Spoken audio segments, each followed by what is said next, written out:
Vamos ler uma pequena biografia de Júlio Évola por Pierre Pascal, publicada em 1977, na Copérnico, numa obra coletiva intitulada Júlio Évola, Le Visionnaire Foudroyé, que tem algumas fotografias e vários textos interessantes sobre Évola.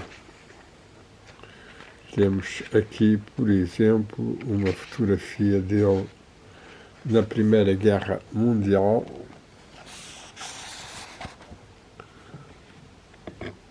Évola na Primeira Guerra Mundial e outra nos anos pouco antes de morrer. E, como sabemos, ele teve uma vida difícil na parte final, ou como deveríamos saber. Pois nasceu Júlio César Andrea Évola, em Roma, Amor, 19 de maio de 1898. Seu pai, Vicenzo Évola, provinha da pequena nobreza siciliana. Como ele viria a escrever mais tarde, a sua formação nada deveu praticamente ao seu meio natal, à sua educação, à sua linhagem. Sobre ele, a influência do catolicismo, muito viva entre os seus, não teve quase nenhuma tomada de influência, tal como o materialismo positivo que vicejava nessa época. Pelo contrário, desde a sua primeira infância, ele experimentou uma forte impulsão para a transcendência. Jovem, então, entregava-se aos estudos técnicos e matemáticos e manifestou um vivo interesse por todas as experiências da arte e do pensamento. Apenas com 18 anos, ele escandaliza Marinetti, o teórico do futurismo, declarando que os motivos invocados pelos grupos nacionalistas para declarar guerra à Áustria, à Hungria e à Alemanha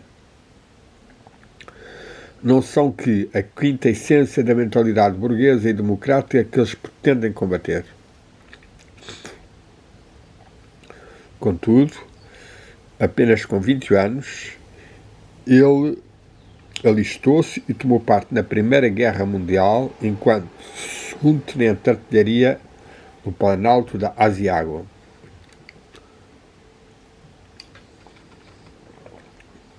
Entre 1916 e 22, Évola põe-se a escrever poemas em italiano e francês, inspirados pelas correntes da avant-garde de então, o futurismo e, sobretudo, o dadaísmo, poemas que só viriam a ser reunidos em 1969 sob o título Raga Blanda.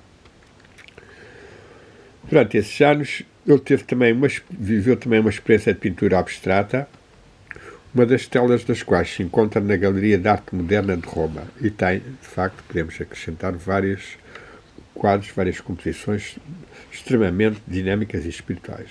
Contudo, a partir de 1922, ele renuncia à poesia e à pintura e é para então que começa o seu período filosófico, como ele chama, que vai de 1923 a 27, na qual ele escreve dois grandes livros, livros de grande importância, a Teoria e a Fenomenologia do Indivíduo Absoluto. 3 autores tinham contribuído à sua formação juvenil: Nietzsche, Weiniger e Michel Stetterer. Mais tarde, ele quis aprofundar o estudo do idealismo segundo as fontes alemãs, tentando um exame crítico das suas reelaborações pelo neoidealismo italiano, nomeadamente Benedetto Croce e Gentili, e voltou às exigências originais desta filosofia. A filosofia de Évola consiste, com efeito, numa crítica do idealismo, que encontra a sua fonte nas premissas mesmo que constituem o idealismo, que eram então consideradas como absolutamente fundadas. à cabeça dos seus ensaios sobre o idealismo, de 1925, e lembremos que ele nascera em 1898, portanto tinha apenas 27 anos, impõe significativamente esta epígrafe de Lagno. A filosofia é a reflexão que alcança a reconhecer a sua própria insuficiência e a necessidade de uma ação absoluta partindo de dentro. É precisamente esta, entre aspas, ação absoluta partindo de dentro que Júlio Evola consagrará desde então os seus esforços todos e meditações. Quanto ao conteúdo da obra intitulada O Homem enquanto Potência, em 1926, ela serve de ponte entre a fase especulativa e a que se vai seguir, a fase que podemos chamar pagã e mágica e de aproximação ao Oriente. Temos o homem enquanto potência, portanto 26, o Yoga Tântrico em 49, traduzido em francês em 71. Constitui em si um estudo aprofundado de uma das mais importantes tradições da sapiência hindu, os Tantras, vistos na sua metafísica e enquanto métodos da autorrealização mágica. Métodos de autorrealização mágica, de realização espiritual através de a magia, do som, do rito e de certo tipo de práticas psicossomáticas. Durante o mesmo período, o imperialismo pagão de 1828 faz reviver o mundo e as tensões espirituais da melhor humanidade em função de uma espiritualidade pagã, absolutamente irredutível face à espiritualidade cristã, ou seja, para melhor dizer, Guelfa, que é a divisão entre os Guelfos e os gibelinos, entre os partidários do Império e os partidários da Igreja.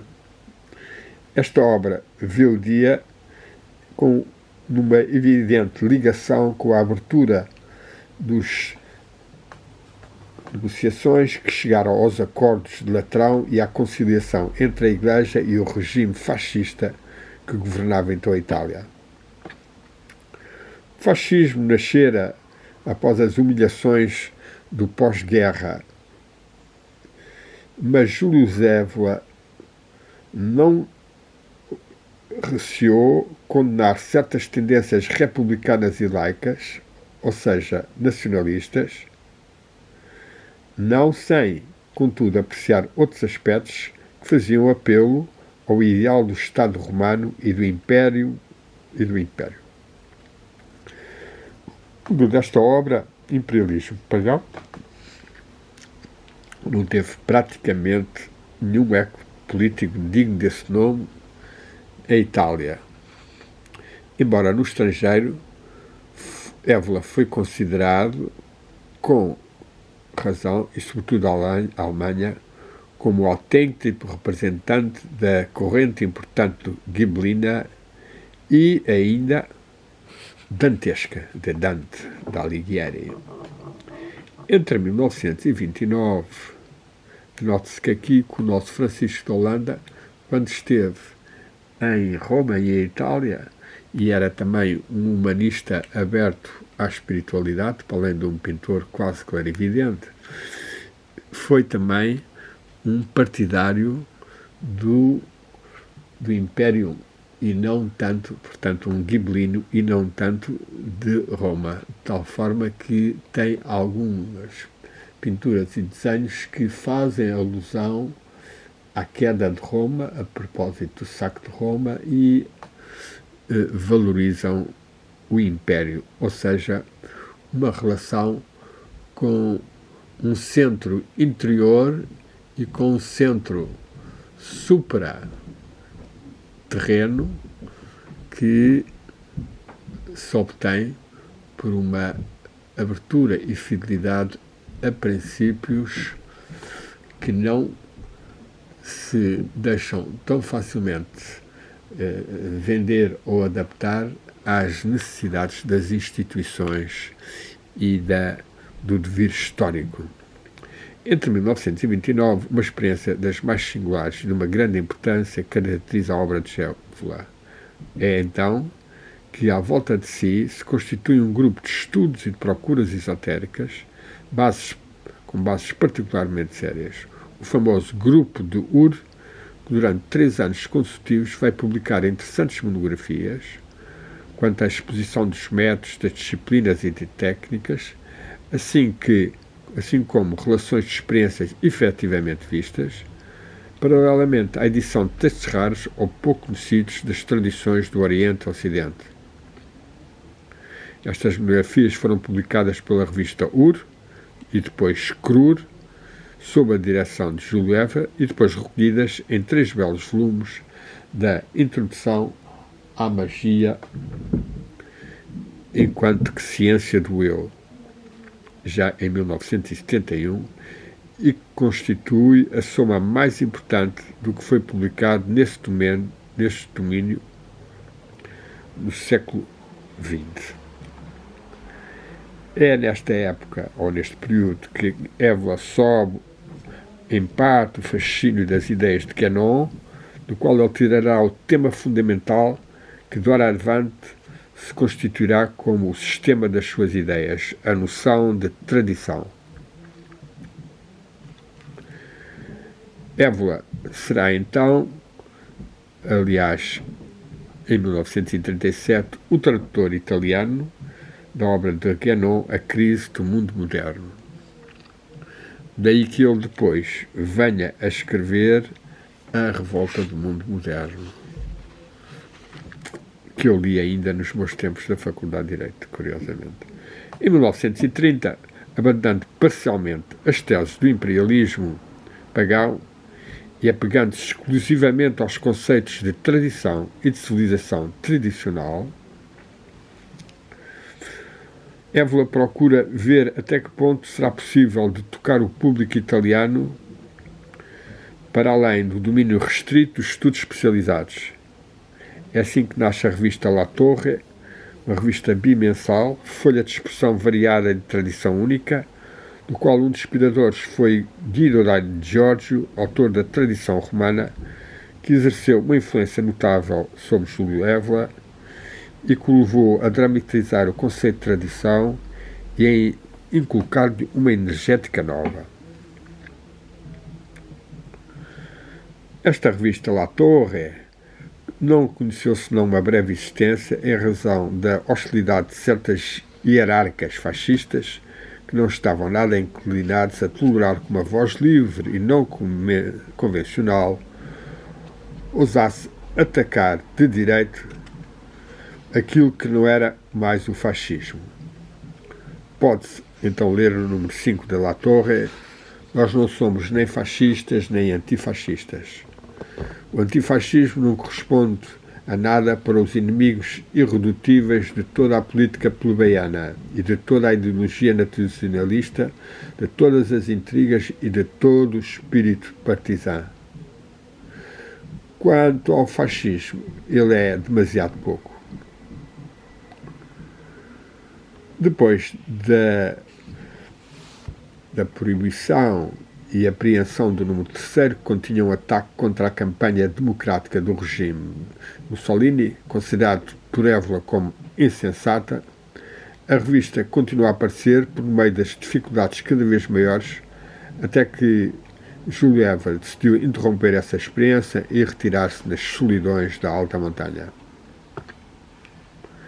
É nesta época que acontecem as primeiras experiências de Júlio Evola entre os cimos puros e não contaminados, cuja fascinação não abandonará jamais e cuja influência em sua vida, como nas suas obras, terá desde então um lugar capital.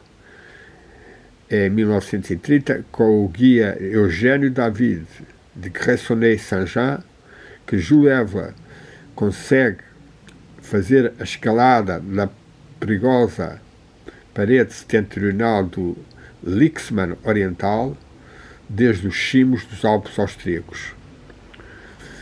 a descrição destas ascensões e do seu significado espiritual foi objeto de vários artigos e recentemente foram reunidos num pequeno livro intitulado Méditation du Haut des Cimes, 1974. Em 1934, Jules Evra publica a sua obra mais importante, A Revolta contra o Mundo Moderno, tradução francesa em 1972. Aqui está já a tradução da que eu li, feita em Montreal, no Canadá. Já também é esta mesma edição, exatamente, 1972, exato, é esta edição, e que dá uma ponto de partida para a denúncia do caráter regressivo do mundo e da civilização moderna, cuja antítese, o mundo da tradição, é explicada e posta em luz nos seus princípios fundamentais. Anote-se aqui que, de facto, foi bastante influenciado por René Guénon. Aparecimento da edição alemã de 1965 deste livro mestre, o poeta Gottfried Benn escreverá profeticamente que A Revolta contra o Mundo Moderno é uma obra cuja importância excepcional aparecerá claramente nos anos a virem. E assim aconteceu quando eu, na Faculdade de Direito, com um grupo de pessoas, fizemos um trabalho muito baseado neste livro para apresentação na disciplina de Direito Político. Agora, sucedem-se então, nesta época, outros ensaios e estudos de uma grande importância, nomeadamente a tradição hermética, que temos aqui a tradução inglesa, La Tradition Hermétique, e que vai ser seguida por Máscaras e Visages de Espiritualismo Contemporâneo, tradução em 72 na Montreal, e que eu já li e traduzi algumas partes no YouTube e num artigo no blog. Um livro muito importante, com vários capítulos consagrados aos vários aspectos de uma espiritualidade algo superficial ou enganadora, que perpassa por vários grupos considerados muito bons no Ocidente. Depois publica O Mistério do Graal, em 1937, uma obra mais erudita, bastante abrangente, ainda que não refira tanto como deveria se referir, acrescento eu, a tradição e a influência iraniana de Jam e Jam do rei Jamid, e que passa por vários outros mestres.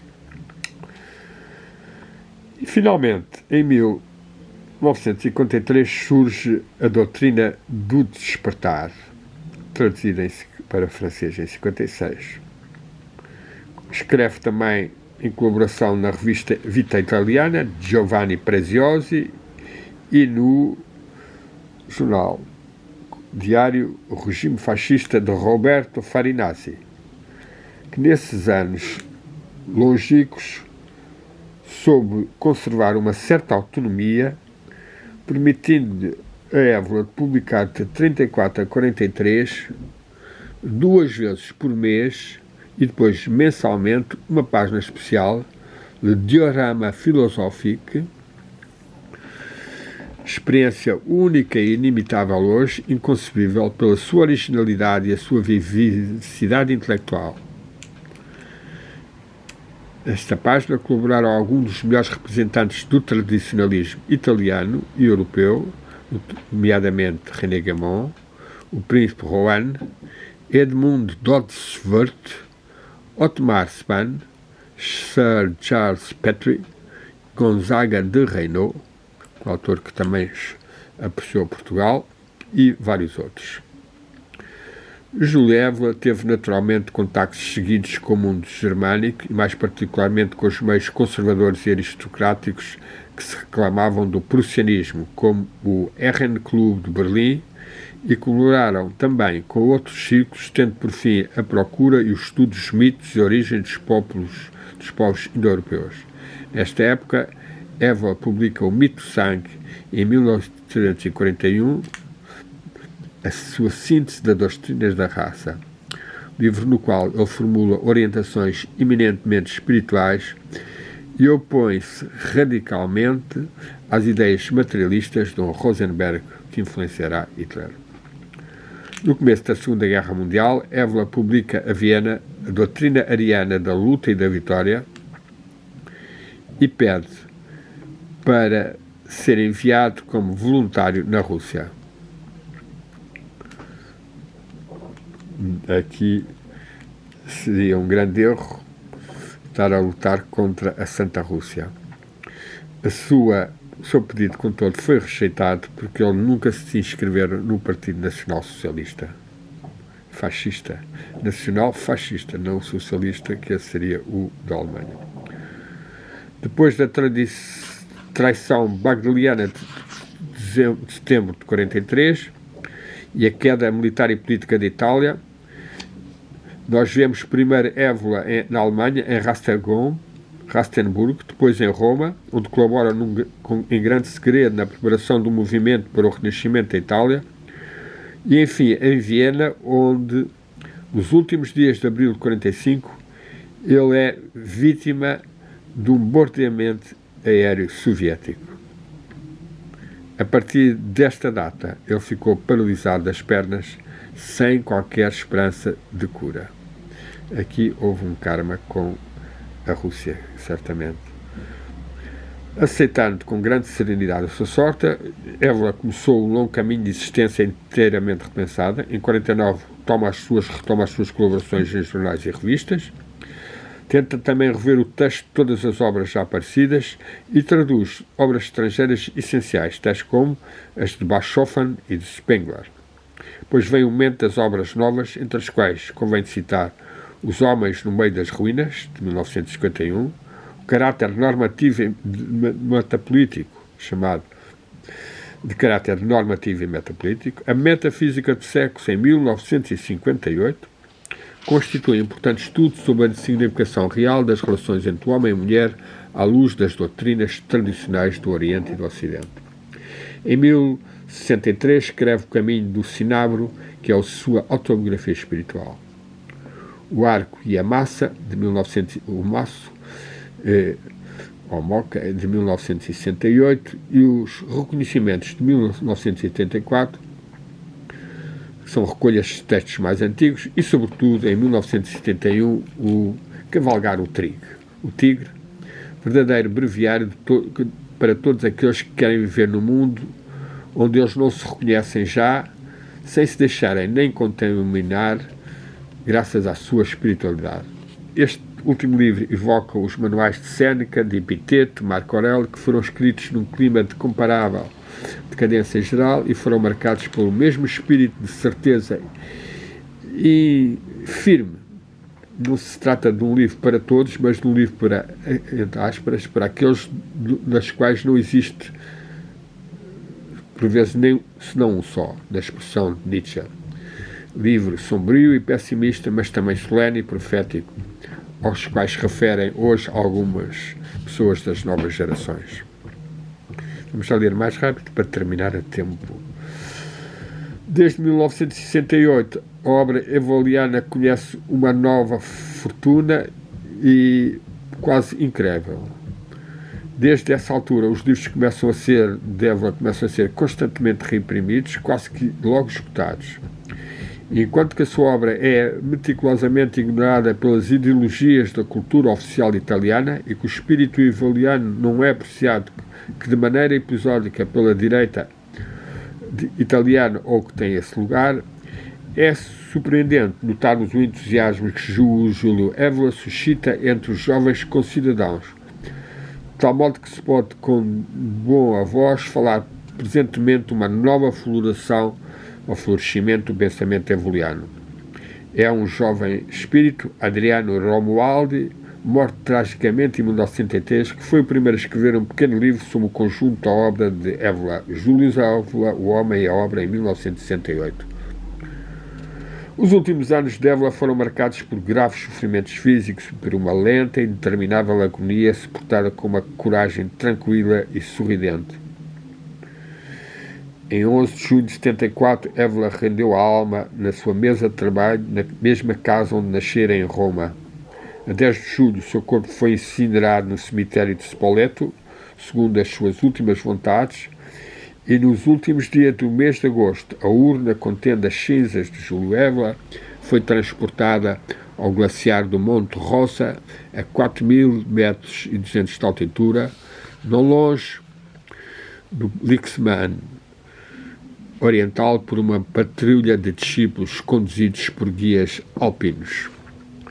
Essa narrativa desse funeral foi feito também e bem fotografado, e foi Renato Dal Ponte que deixou ser introduzida essa urna com os restos de Evola, que tinha também subido essas montanhas. Esta é uma imagem de Evola nessa época das ascensões, e acabaremos por dizer que é um autor bastante importante, sobretudo este livro dá uma boa aproximação a uma compreensão mais profunda da espiritualidade moderna e como ela tem bastante de superficialidade, e temos aqui os vários capítulos.